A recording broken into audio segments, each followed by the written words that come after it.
মুসলমানদের এই বাংলাদেশের মধ্যে কোন জঙ্গি সন্ত্রাসী সংগঠন ভারতের ওই রয়ের এজেন্ডা ইসকনকে বাংলার জমিনে আমরা দেখতে চাই না। কারণ যেই ইসকন সংগঠন, যেই জঙ্গি সংগঠন আমার দেশের একজন লয়ারকে, একজন অ্যাডভোকেটকে, আমার ভাই সাইফুল ইসলাম আলিফকে যেই জঙ্গি সংগঠন প্রকাশ্যে হত্যা করতে পারে, ওই জঙ্গি সংগঠন বাংলাদেশের মুসলমান দেখতে চায় না।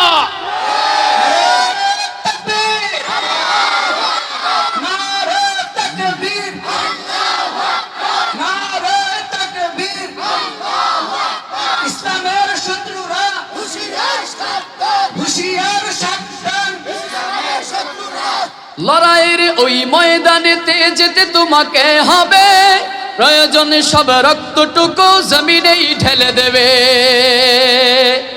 লড়াইয়ের ওই ময়দানেতে যেতে তোমাকে হবে, প্রয়োজনে সব রক্তটুকু জমিনেই ঢেলে দেবে। তবুও তোমায় লড়তেই হবে, মানবে না পরাজয়। বিপ্লব মানে জীবন দেয়া বসে থাকা নয়, সে কোনো দিন আসবে না রে করো যদি ভয়।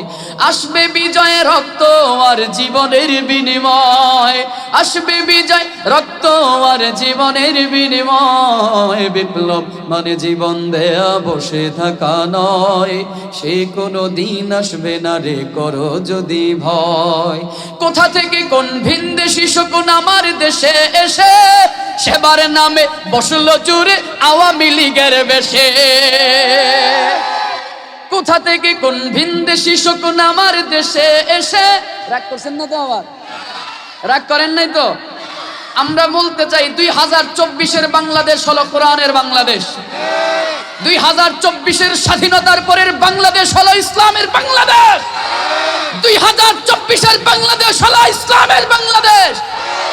2024-এর স্বাধীনতার পরের বাংলাদেশ থেকে আমরা জানাই দিতে চাই, এতদিন পর্যন্ত যারাই আমাদেরকে শাসনের নামে শোষণ করেছে ওদেরকে আমরা দেখিয়ে দিয়েছি এদেশের ছাত্র জনতার আন্দোলনের মুখে ওরা 40 মিনিট টিকে থাকতে পারে নাই। সুতরাং স্পষ্ট কথা, ভবিষ্যতে যারা এই বাংলাদেশের মধ্যে, যারা বাংলাদেশের অধিপতি হবে, এখান থেকে শিক্ষা গ্রহণ করবা। ভবিষ্যতে যদি কেউ ইসলামের উপরে আঘাত করতে চাও, কোরআন সুন্নাহ বিরোধী আঘাত করতে চাও, কোরআন সুন্নাহ বিরোধী আইন পাস করতে চাও, মাদ্রাসার উপরে আঘাত করতে চাও, এদেশের লাখ কোটি তাওহীদি জনতা 20 মিনিটের মাথায় তোমাদেরকে দেশ থেকে বিদায় করবে। কারণ এই দেশটা বাংলাদেশ হলো একমাত্র পিরাউলিয়ার বাংলাদেশ। রাগ করেন নাই তো? এটা আমাদের সকলের প্রাণের দাবি, এটা আপনার আমার প্রাণের দাবি। এজন্য এই দাবি আমরা উপস্থাপন করি এবং করেই যাব। এবার কে রাগ হলো, কে হস হলো, সেটা আমাদের দেখার বিষয় না। কারণ যারা আমার দেশের মুসলমানকে, আমার দেশের মধ্যে বসবাস করে, এদেশের মুসলমানদেরকে যারা হত্যা করতে পারে, এদেরকে বাংলার জনগণ দেখতে চায় না। এটা রাষ্ট্রের যিনি প্রধান আছে তাকে বুঝতে হবে, রাষ্ট্রপ্রধান যিনি আছে তাকে বুঝতে হবে। যদি বুঝতে পারে তবেই তার জন্য কল্যাণ, আর যদি বুঝতে না পারে তার জন্য এটা একটা বিস্ফোরণ হয়ে দাঁড়ায় যাবে। এজন্য এগুলো বুঝতে হবে। আল্লাহ আমাদেরকে বোঝার তৌফিক দান করুক, পড়েন আমিন। এবার আর একটু মোহাব্বতের সাথে জানতে চাই, বলেন কোরআনের প্রতি মোহাব্বত আছে না নাই? চলেন কোরআনের মোহাব্বত সম্পর্কে, কোরআন পাঠের প্রয়োজনীয়তা সম্পর্কে কিছু কথা অল্প সময়, এই টুকটাক বলতে বলতে সময়টা চলে গেছে। আধা ঘন্টা 20 মিনিট সময় আমাকে দিবেন, কোরআনের মোহাব্বতে কিছু কথা আপনাদেরকে শোনাবো ইনশাআল্লাহ। আল্লাহ আমাদের কবুল করুক, পড়েন আমিন। আসার পরে কয়েকজন যুবক, এই যে হাসান শো আরো কয়েকজন আছে, যে গজল টজল কয়েকটা শোনাইতে হবে। যা গেছে গা। এবার আলোচনা শোনেন, সুযোগ পাইলে শেষে আমাদের আরিফ জব্বার কাসিমি ভাই আসার আগে যদি সুযোগ থাকে একটা শোনায় যাবো ইনশাআল্লাহ। আল্লাহ কবুল করুক, পড়েন আমিন। আল্লাহ তাআলা সূরা ফাতিরের 29 নম্বর আয়াতে কারীমার মধ্যে বলেন, ইন্নাল্লাযীনা ইয়াতলুনা কিতাবাল্লাহ।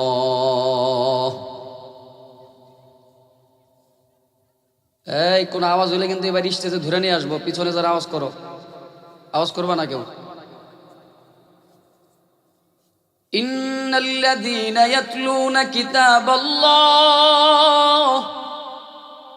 ওয়া আকামুস সালাহ ওয়া আনফাকু মিম্মা রাযাকনাহুম সিররান ওয়া আলানিয়াতান ইয়ারজুনা তিজারাতান লান তাবুর।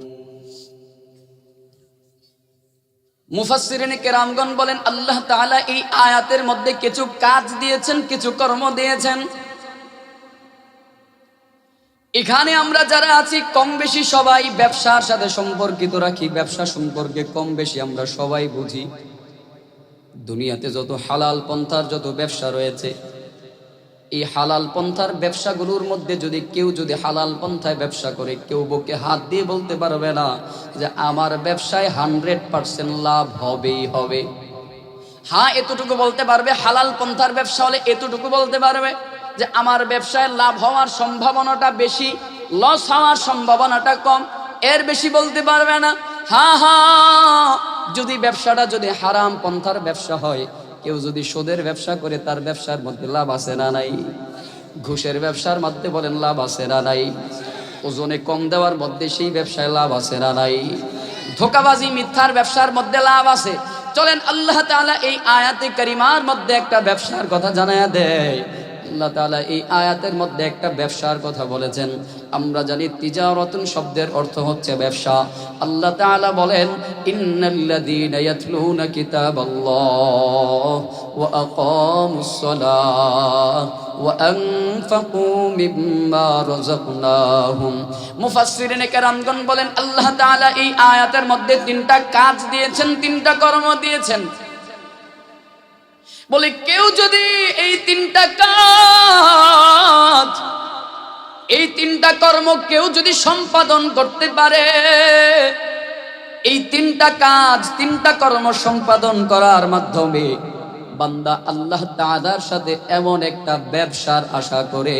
আল্লাহ তাআলা বলেন তিজারাতান লান তাবুর, বলে যেই ব্যবসার মধ্যে কোনো লস নাই, যেই ব্যবসায় কোনো ক্ষতি নাই, যেই ব্যবসায় কোনো ধ্বংস নাই।